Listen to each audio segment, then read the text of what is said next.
की मूर्ति लेकर के मैं और बस। और पुरानी कहानी बताता है कि एक दिन आप पांडवों को, कौरवों को, राजघराने के लोगों को सिखा रहे थे, तो मैंने भी इच्छा जाहिर की कि मुझको भी आप चलाना सिखा दीजिए धनुष बाण। लेकिन आपने कहा कि मैं केवल राजघराने के लोगों को सिखाता हूँ, तुमको नहीं सिखाता, नहीं सिखा सकता हूँ। और इधर अर्जुन को उनके द्वारा वरदान मिला था द्रोणाचार्य के द्वारा कि तुम्हारे जैसा तीर चलाने वाला कोई नहीं होगा। लेकिन अर्जुन वो वचन दे चुके थे और इसलिए उन्होंने एकलव्य से कहा कि तुमने मुझको गुरु मान तो लिया है, लेकिन गुरु दक्षिणा कहाँ दी है? और गुरु दक्षिणा में गुरुदेव ने अपने वचन का पालन करने के लिए क्या मांग लिया एकलव्य से कि तुम अपने दाहिने हाथ का ये जिस तीर दबा करके खींचा जाता है और इसी को दक्षिणा में दे दो। अब बहुत मन में संशय भी होता होगा कि कैसे गुरु हैं, कुछ सिखाया भी नहीं और दक्षिणा में जो तीर चलाने की जो हाथ है उसी का अंगूठा मांग लिया। लेकिन कैसे गुरु थे और कैसे शिष्य थे? एक तो गुरुदेव के सामने शिष्य को दिया हुआ वचन था और इधर गुरु दक्षिणा उसकी विद्या उतनी अधिक नहीं हो, कैसे गुरु थे? उसी छोटे से प्रसंग में अश्वत्थामा द्रोणाचार्य का पुत्र था और कितना बलशाली था वो, लेकिन हुआ कैसे बलशाली? राजघराने के गुरु थे और फिर भी अपने बच्चे को दूध तक पीने के लिए उपलब्ध नहीं करा सकते थे। ऐसे त्यागी थे द्रोणाचार्य, ऐसा गुण था उनके अंदर कि राजघराने के गुरु होने पर भी लोभ नहीं था, छल कपट नहीं था और अपने बच्चे को दूध नहीं पिला सकते थे। और कहा जाता है कि चावल का आटा पानी में घोलकर अपने बेटे से कहते थे यही दूध है और तुम इसको पियो। यहाँ दूध नहीं है, केवल विश्वास है और उसी विश्वास से उनकी संतान इतना तेजस्वी बन गई। बहुत प्रसंग, बहुत बात है। ऐसे गुरु के लिए उन्होंने अपना अंगूठा दान कर दिया था। तो गुरु दक्षिणा में अंगूठा दान कर देना उस व्यक्ति के लिए छोटी बात नहीं थी और उस दक्षिणा के कारण ही आज एकलव्य के नाम को सब लोग जानते हैं। तो यहाँ महत्व है गुरु का और गुरु के गुण का। गुरुदेव जी कहते हैं यदि गुरु गुरु है तो ठीक है और गोरु है तो कदापि मंजूर नहीं है। जो संत मत को ठीक प्रकार समझ गए हैं और समझा सकते हैं, जो नादान संदान का अभ्यास करते हैं और सदाचारी जीवन जीते हैं। यदि छल कपट है, यदि आचार विचार ठीक नहीं है, गुरुदेव कहते हैं कि संग का रंग लगता है, अर्थात गुरु के संग रहने से शिष्य के अंदर भी वह गुण पैदा हो जाते हैं जो गुरु के अंदर होते हैं। कहना का मतलब है गुरु यदि निष्कपट है, आप गा रहे हैं निष्कपट हो दीन हो, यदि आपके अंदर निष्कपटता नहीं है तो आपके गाने का कोई लाभ नहीं है। लाभ तो जब ही होगा जब आप अपने आप को निष्कपट बना सकते हैं। तो भक्ति में बढ़ना चाहते हैं तो आपको पहले सत्संग सुनना होगा, सुन करके समझना होगा और समझ में आ जाए दीक्षा लेनी होगी और दीक्षा लेकर के आपको साधन करना होगा। यदि आप साधन नहीं करेंगे तो आपकी तरक्की बहुत पीछे लौटती रहेगी। जो कदम आगे बढ़ने चाहिए वो पीछे की ओर लौटेंगे। गुरु तो मिल गए, कृष्ण मिल गए थे अर्जुन को, लेकिन कथा कहती है कि पांडव नरक में चले गए। गुरु किसको मिले? रत्नाकर को मिले। उल्टा नाम जपत जग जाना वाल्मीकि भय ब्रह्म समाना। इन्होंने पूरा काम कर लिया। गुरु मिले सबरी को, उन्होंने अपना काम पूरा तज दे पावक हरिपद लीन भई जैसे फिर नहीं फिरे। ऐसे गुरु और ऐसे शिष्य जो इस ज्ञान को ले सके और भक्ति के अध्याय को पूरा कर सके, यही जीवन का लक्ष्य है। नहीं तो इस जीवन में भटकन के अलावा कितने जन्म बीत गए। ये आज जन्म नहीं हुआ है, जब से सृष्टि हुई है तब से ही जन्म और मरण का चक्र चल रहा है। और कब समाप्त होगा? जब तक आत्मा अपने स्वरूप को नहीं जानेगी तब तक ये भक्ति का काम भी पूरा होने वाला नहीं है। समय जो हुआ भी हुआ हो, थोड़ा सा ही आपकी सेवा में। श्री सद्गुरु महाराज, श्री सद्गुरु महाराज की जय। तीन लोक नौखंड में गुरु के बरा न कोई, कर्ता करे न करी सके, गुरु करे से हो। अभी पूजो गुरु की महत्ता के विषय में हम लोगों को श्रवण करा रहे थे। एकलव्य कैसे गुरु धारण कर अपने लक्ष्य को पूरा किया। आइए हम लोग स्वामी भागवतानंद जी महाराज से इस ज्ञान को श्रवण करेंगे। समय 15 मिनट का। बोलिए श्री सद्गुरु महाराज की जय।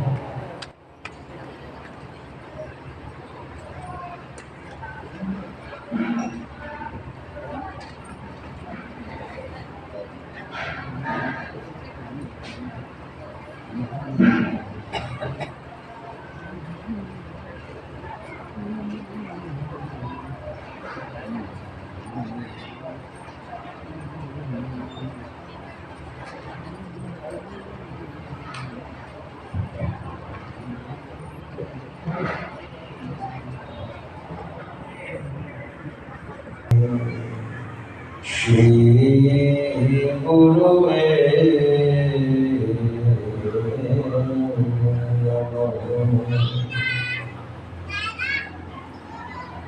सर्वक्षण स्मरणीय अनंत श्री विभूषित परम पूज्य पाद सद्गुरु महर्षि ने परमहंस देव जी महाराज पावन चरणों में कोटि कोटि नमन। इन्हीं के हृदय स्वरूप परम पूज्य पाद ब्रह्मलीन संत बाबा शाही स्वामी जी महाराज के पावन चरणों में कोटि कोटि नमन। इन्हीं के वरद हस्त जिनके सिर पर सुशोभित हुआ अपने आवास में अवस्थित परम पूज्य पाद प्रधानाचार्य स्वामी श्री चतुरानंद जी महाराज की पावन चरणों में कोटि कोटि नमन। पंचस्थ श्रद्धास्पद परम पूज्य साधुचरण विद्वज्जन सज्जन वृंद आदरणीय माताओं तथा भक्ति प्रेम से और जोर से सद्गुरु महाराज जी की जय जयकार करें। श्री सद्गुरु महाराज की जय। संत मत के नियमानुसार श्री रामचरितमानस सप्तम सोपान उत्तर कांड से हम लोग उत्तर सुन रहे थे। पूज्यपाद गोस्वामी श्री तुलसीदास जी महाराज ने इन सारे महापुरुषों को इकट्ठा किया है और इन सारे महापुरुषों का एक मत है। इसे कहते हैं ना संत मत, यानी संतों का जो मत है वही हमारा भी मत है। इन सारे महापुरुषों का एक ही मत है। एक नंबर में भोले बाबा हैं, शिव। दूसरे नंबर में भगवान ब्रह्मा जी हैं, अज। तीसरे नंबर में सुखदेव बाबा हैं भागवताचार्य, और चौथे नंबर में सनकादिक है, 4 ऋषि। चारों भाई हैं, नाम है, वैसे नाम तो 4 ही है, सनकादिक कहलाते हैं। सनक, सनंदन, सनातन, सनत कुमार और देवर्षि नारद। और जो मुनि, जो महापुरुष हैं, होंगे और हो गए, सबों का एक ही मत है, एक ही विचार है, एक ही अभिप्राय है सबों का। क्या? सब कर मत खगनायक अभी हम सुन रहे थे। करी राम पद पंकज नेहा। भगवान श्री राम के चरण कमल में प्रेम करना चाहिए। राजा दशरथ के यहाँ भगवान श्री राम का आविर्भाव नहीं हुआ था, उसके पहले राम का नाम वेदों में है। तो नामकरण किया वशिष्ठ मुनि ने। 9वीं तिथि मधुमास पुनीता, शुक्ल पक्ष अभिजित हरिप्रीता। चैत्र का महीना है, 9वीं तिथि है, शुक्ल पक्ष है, अभिजित मुहूर्त में बड़े वाले पुत्र का जन्म हुआ है, और जन्म के आधार पर ही राशि निकलती है, और राशि के आधार पर ही जन्म कुंडली आदि बनती है। तो इस हिसाब से ये बड़े का नाम होगा राम, ऐसा नामकरण किया है। सो सुख धाम राम अस नामा,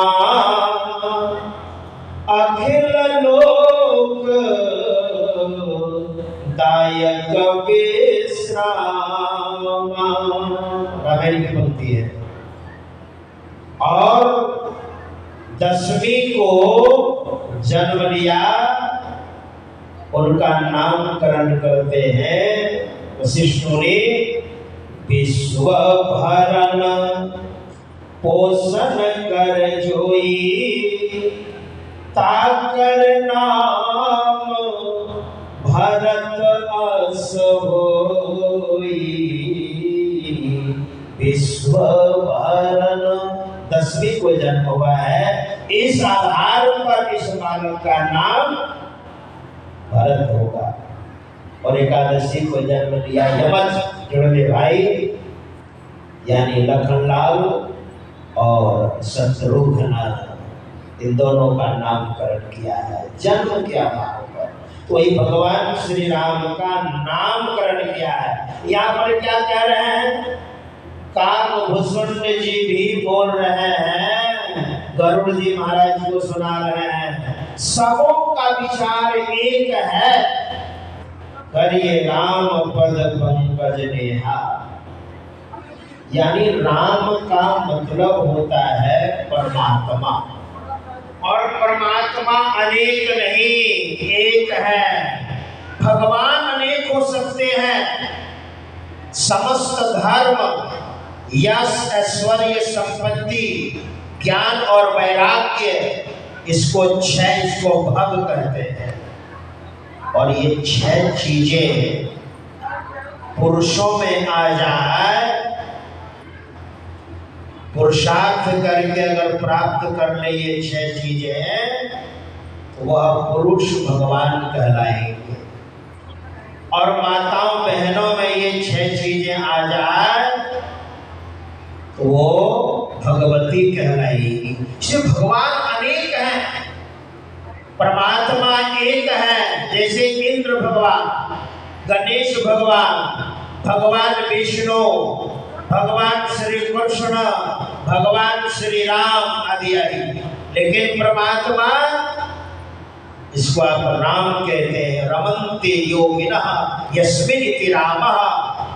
जब योगी लोग साधना करते हैं उनके अंदर में, यानी अपने अंदर में राम का दर्शन करते हैं। इस सबों का विचार है एक ही कि भगवान श्री राम के चरण कमल में प्रेम करना